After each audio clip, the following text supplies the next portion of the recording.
Perfectly death के बाद temperance आता है, स्टोरी कैच करना। टेम्परेंस आपको कहता है that there is some sort of balance which is required. You need to be very patient for things to work in your favour.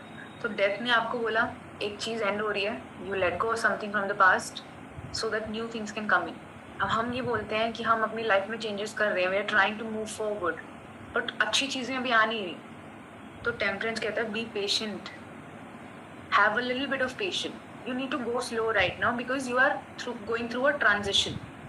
अभी recent transition phase में से आप निकले हो डेथ में से, right? So this transition phase में हमें जल्दी भागना ही नहीं। This card is going to remind you to go with the flow of life rather than trying to force everything right now to move in one particular direction. कभी कभी हम कोशिश करते हैं कि हम ना जल्दी जल्दी सब कुछ कर लें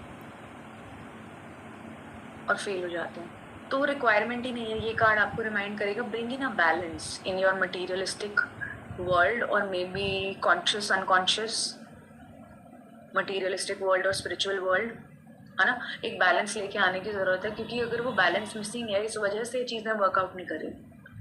अब बैलेंस कैसे? कोई ट्रांजिशन फेज से निकल के आया है, अब कोशिश कर रहा है काम के ऊपर ज़्यादा ध्यान दे, तो रिलेशनशिप सफ़र कर रहा है, तो बैलेंस मिसिंग है। रादर उस इंसान को थोड़ा सा पेशेंटली हैंडल करनी चाहिए थी चीज़ें, जहाँ वो वर्क लाइफ को बैलेंस में लेकर आए। This angel is standing and उसके विंग्स हैं, जिसका मतलब this person is connected with their inner world, they are connected with their inner self, but they are not really looking into themselves, they might be rushing out. अब ये angel को देख के ऐसा लगता है कि the gender is not specified, which is representing balance between both the sex, male female एक balance है। तो चाहे कोई मेल है या फीमेल है, they have to balance everything in their life। इसका एक पैर पानी में है, एक पैर ग्राउंड पे है, और ग्राउंड इज वेरी फर्टाइल। तो this person is representing one materialistic world and the other one emotional world। Emotional और उसका फिजिकल वर्ल्ड बैलेंस्ड है। उसके रोब को देखोगे, वाइट कलर का रोब है representing the purity of the angel.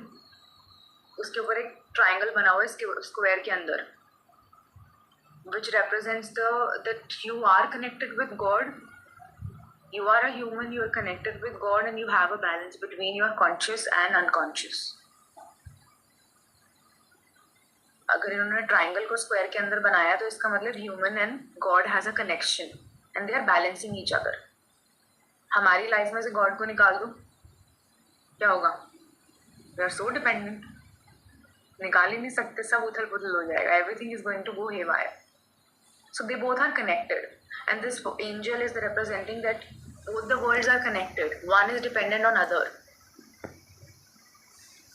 So this card is always going to ask you to bring in harmony and balance within you, handle things with patience, not rush into any situation। So everything about this card is all about balance। उसके पैर भी एक balance में है, एक पानी में डाला जानबूझ के, एक बाहर रखा, है ना। तो एक बैलेंस है उसके कॉन्शियस माइंड में भी, अनकॉन्शियस माइंड में भी, उसके फिजिकल वर्ल्ड में भी, मटीरियलिस्टिक वर्ल्ड में भी, स्पिरिचुअल वर्ल्ड में भी, हर जगह एक बैलेंस है।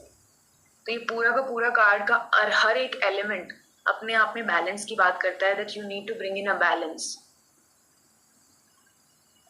अब बैलेंस लाने के लिए मान लो ये बिजनेस में आ रहा है, किसी के करियर में आ रहा है, और वो अपने करियर की ग्रोथ के बारे में पूछ रहा है कि क्या करना चाहिए, प्रोजेक्ट आ रहा है मेरे पास, मैं उसको कैसे हैंडल करूँ, मुझे उसमें जाना चाहिए कि नहीं जाना चाहिए। So this card is always going to advise you to maybe test and explore and see if this is going to be in your favor before you jump in completely। भागना नहीं है कि मैं पकड़ लूँ, मेरे हाथ से अपॉर्चुनिटी ना निकल जाए।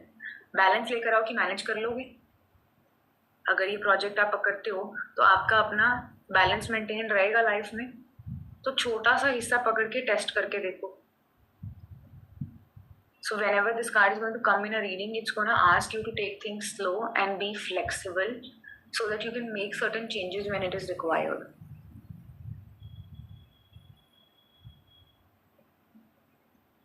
हर एक चीज को मटीरियलिस्टिक वर्ल्ड के हिसाब से नहीं सोचना,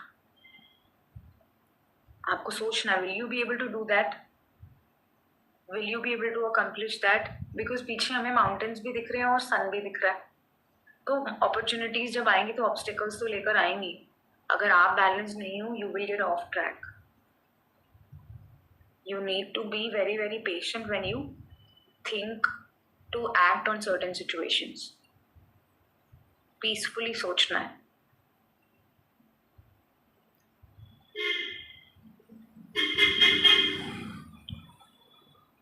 Now